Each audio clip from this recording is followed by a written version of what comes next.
Welcome to Between the Business Cards, a podcast that helps business professionals take their network and sales skills to the next level. And now, here are your hosts, Martina and Brandon Suba.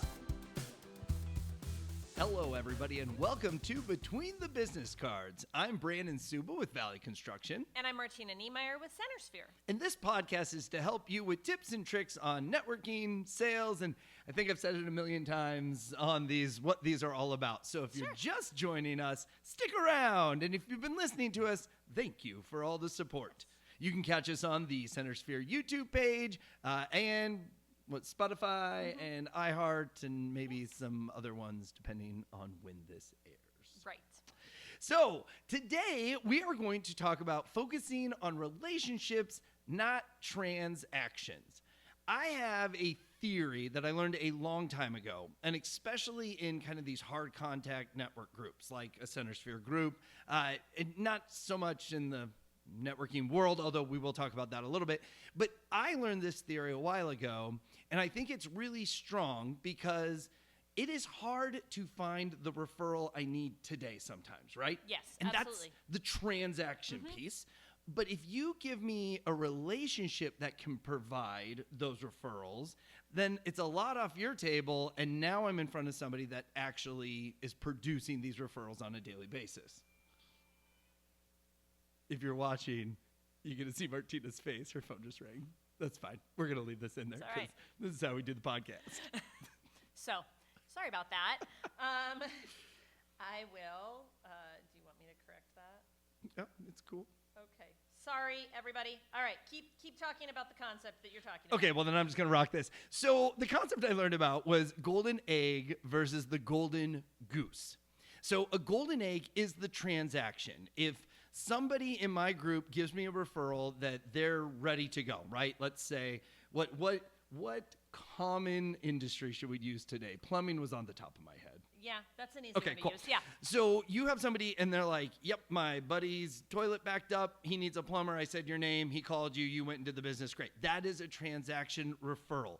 We love those. They generally fall into our laps because people know us as kind of the Google or the phone book. Sure. And so they come to us first for a good referral.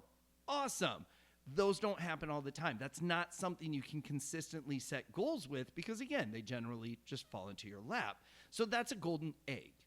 A golden goose is now the opportunity of somebody that is in front of, let's say, well, when I sold countertops, I needed a plumber to come and disconnect the plumbing at the beginning of the day and then come and reconnect the plumbing at the end of the day because we did a one-day installation. So if someone referred a plumber to me, I had consistent work for them as I was then the golden goose. It's weird to call myself a golden goose. But I was the golden goose because now the person that referred me to this plumber, they don't have to worry about anything. Sure. And I might be sending them business all the my I actually have a real-life example. Okay. I feel like I'm dominating the opening. Can I share? You're totally fine. Okay. Yeah. So I had a friend, and he needed some help on a job site that he was working on. I was not able to help him with what I was doing currently, and so I referred him to a restoration company. Well, come to find out, they are now doing business constantly. Wow. Constantly. That's To awesome. the point, they have both thanked me for that introduction. Now, I was just trying to help the situation. Sure. But it was one of those. I was able to, by accident, I guess, pass on a golden goose, and now they do stuff back and forth. So it's an awesome relationship to the point that they're, especially the construction guy, he is like bound and determined to find me a referral. Oh, and it's that's exciting. awesome. And we've had a few. They didn't work out, but just the opportunity's been awesome. Well, I think that we've actually even referred to, and we don't know what order this particular episode will air into what you've listened to already, but we've referred to some of those things, you know, where we've referred to people who are that great connection and that, you know, we encourage you to sit down to one-to-ones with people not because you can necessarily use them directly, but because you might know somebody that falls into that golden goose category for them, or even the egg, right? But sometimes it's that golden goose category, and that's why it's so incredibly important to sit down and have those one-to-ones, have those conversations conversations and build those relationships so you continually get to know that person more and more. You learn what great referrals are for them.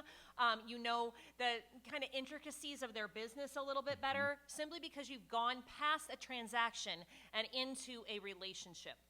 And right now, we don't have necessarily everybody is going to be able to refer somebody in their group. I mean, I have people I have conversations with, they're even hesitant to get into a group because they're like, well, I can't refer everybody in that group.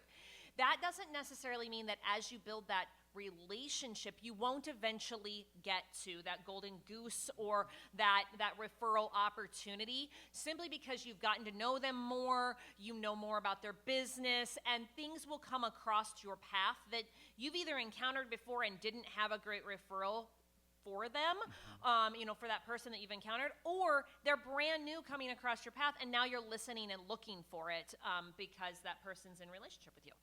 I think it's also a mindset to where when we join a group, we instantly think I have to have the transactional referral. Sure. Right? Like that's how I give to the group.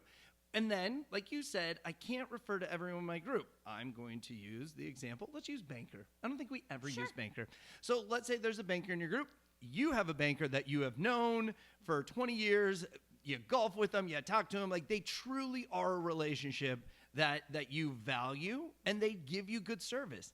That doesn't mean you have to work with the banker in your group, but get out of the mindset of I have no referrals for them, because what if that banker is looking to work with more nonprofits? Maybe the banker I'm friends with not concerned about that, right? Not a focus. So the banker in my group, if I can invite or introduce, well, I guess both, to nonprofits, well, then that's a whole new goose that I'm bringing to them that then could turn into a transaction. So it's the mindset people get. And I get it, because we're in a group and we want to refer each other and we want to use each other's business. But sometimes bringing in that golden goose is actually more valuable than just me coming over and being your client. Well, and when we talk about the benefits of networking, sometimes people want to give you the dollar and cents, right? They want to give you those transactional numbers. They want to be like, well, I have grown my business by this number this year, right? Or my time in this chapter, or even this organization has proven to be profitable in this way, and here is a number that I'm associating with that. But one thing that I talk about when I talk about the benefits of membership is that there's so much with the relationship end of things that a lot of times it doesn't even calculate. It's not able to be calculated into numbers, because that's not really where the benefit is. And if you are providing that golden goose to somebody, or you're providing that referral source that is external to you, and you really aren't going to know all the business they're going to do with one another, you probably raised their profits significantly, but they can't necessarily even put a number or calculate your contribution to that, because who knows, there may have been another connection that came off of that and another connection that came off of it, just simply because of that one introduction that you made. So a lot of times there is just like a flow of things that are happening that benefits wise, sometimes you can attach numbers to, and they're a little bit more transactional in appearance, and other times they're so much more relational. And we really do ask you to focus more on the relationship, even because that's where you're going to see more of that return on your investment. Yep. So you ever ask for a transaction during your 60-second presentation, and maybe you should be asking for a goose? Yeah. Because it is way easier for me to make an introduction to somebody when there's not a closed business on the line, if you will, versus if it's just a relationship piece, because it's just connecting the people in the room at that point. And to me, walls are down then, right? Like I'm so much more open to go meet with somebody if it's a introduction, we could work together in the future type thing, versus I want you to meet this person because they want to sell you a product or a service. Sure. People's walls go up, right? Because no one wants to get sold. I'm using quotes if you're watching YouTube. Sold to. But when it comes to the relationship piece, it's just so much easier to pass that introduction, and you might find a lot more opportunity come out of your group. Absolutely. And so then that kind of brings us to the topic that sometimes people are a little bit concerned about having to move groups. Now, from one time or another, there's going to be something that could pop up in your schedule that is a reoccurring conflict with your meeting, and you need to leave that particular chapter and go to another chapter. Or maybe you even need to go into independent membership, the queue, for a little while you figure out what that next step looks like.